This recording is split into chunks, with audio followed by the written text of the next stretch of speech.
தூங்கும் போதும் இவனின் கவனம் உறங்கி போகாது.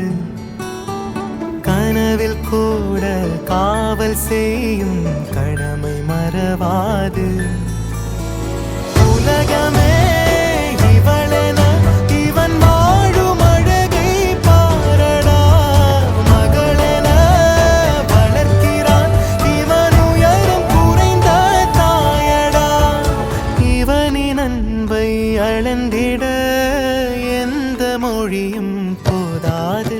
இவன் அண்ணன் பாதி தந்தை மீதி ஆனானே ஆனானே. தம்பி என்ற நிலையை கடந்து போனானே போனானே.